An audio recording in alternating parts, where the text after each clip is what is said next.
Hello, I'm Richard Vobes, the Bald Explorer, out on another of my villages off the A25. This was orchestrated by the lovely Mark English. You may have seen a visit where we went to Godstone and then some other villages. But this time I'm with Matthew Holdsworth in a completely different village, but it is just off the A25. It certainly is, yes.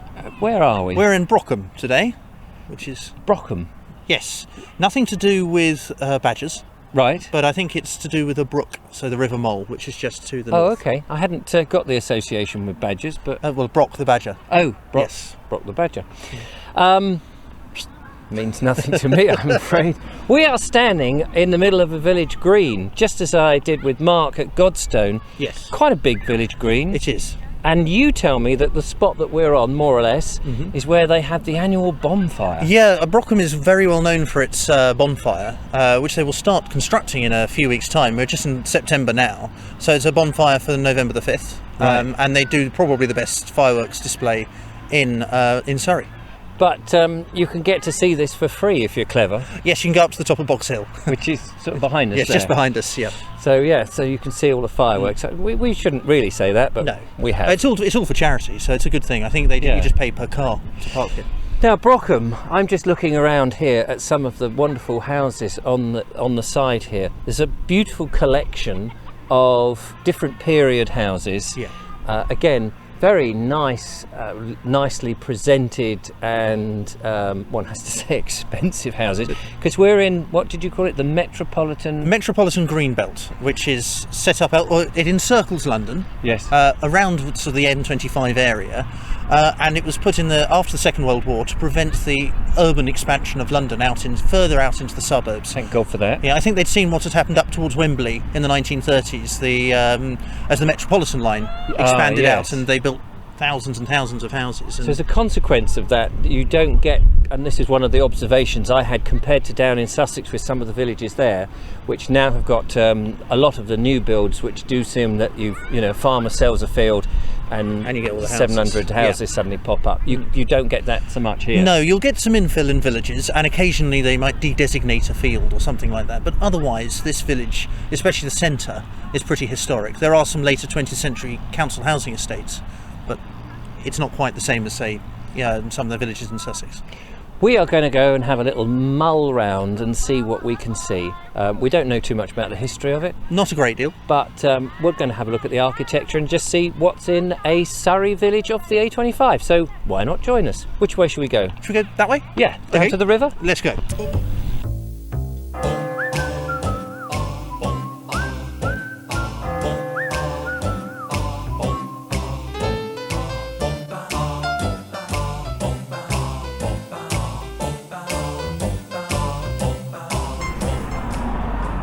Funny, that says fountain there, but it also says pump. Every village has its quirk, doesn't it? It does, yes. And what's nice about this one is there's this strange edifice. It says fountain on there, but also pump. What are we looking at? I think it's a village pump.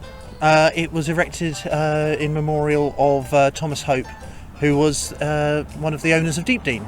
Yeah, now, if you've watched some of Matthew and I's walks on the Greensand Way, we went on the Deepdean Trail. We did.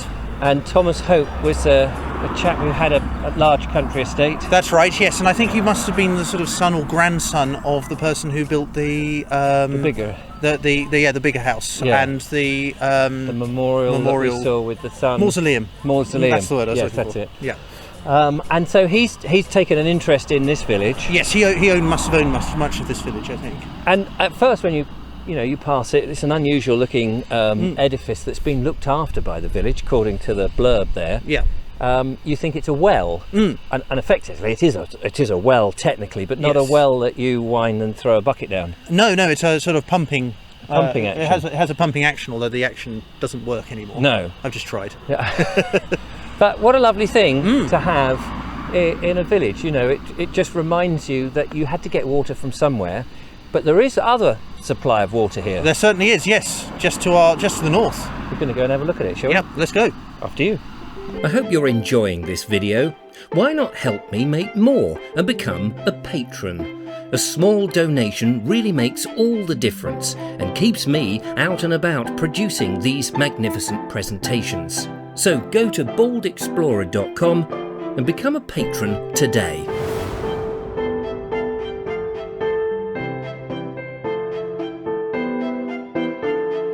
It's handy having a footbridge. Yes, absolutely. That goes across. Yeah.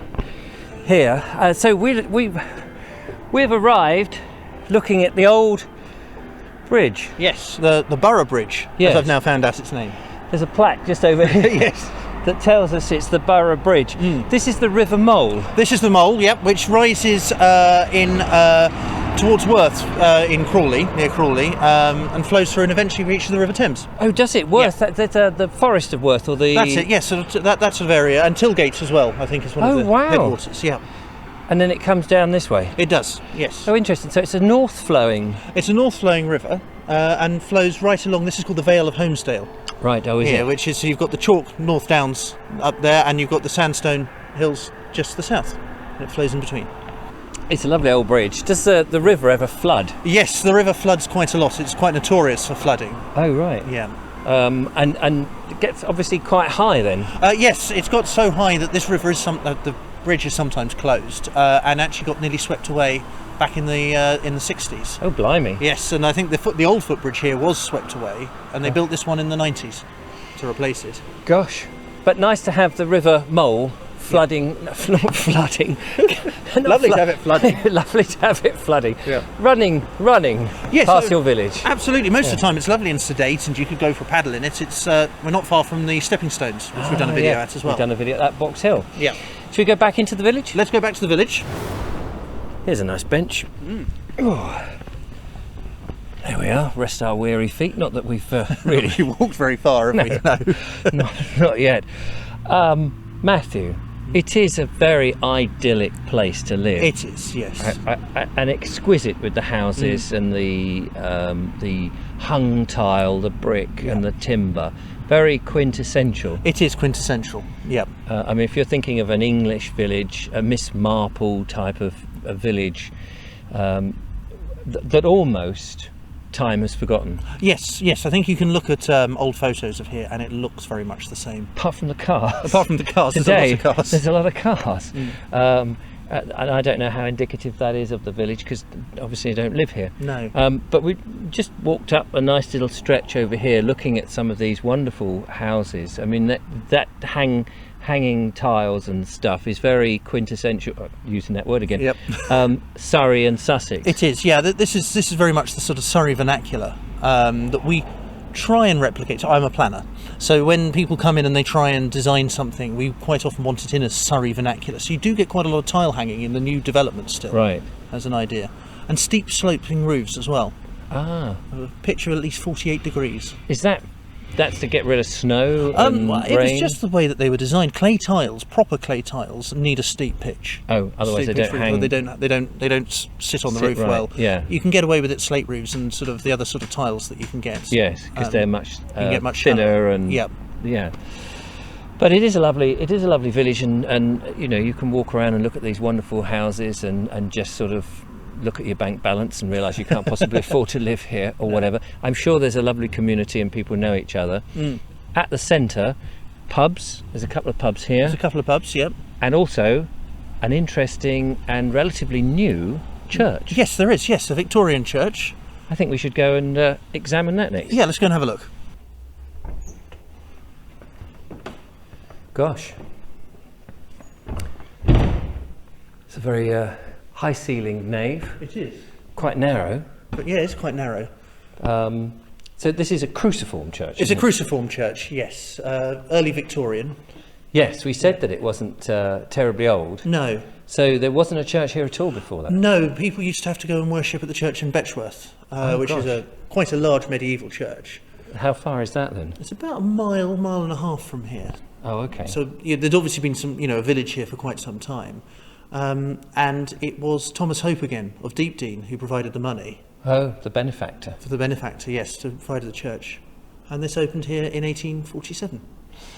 It's, I mean, clearly, looking at it, it's in great usage. I think so. Right at the edge of the, as we've seen, at the edge of the village green, with all the houses around. It's clearly kept in perfect condition. Yep.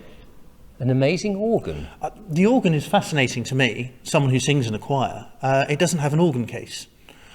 So that when you see an organ, ordinarily you've got the wood panelling around, and then you just get some of the pipes. You get those big pipes at the front. Yes. This one, I think it's quite a design of the 60s. Looking at I saw a plaque saying it was rebuilt in the 1967.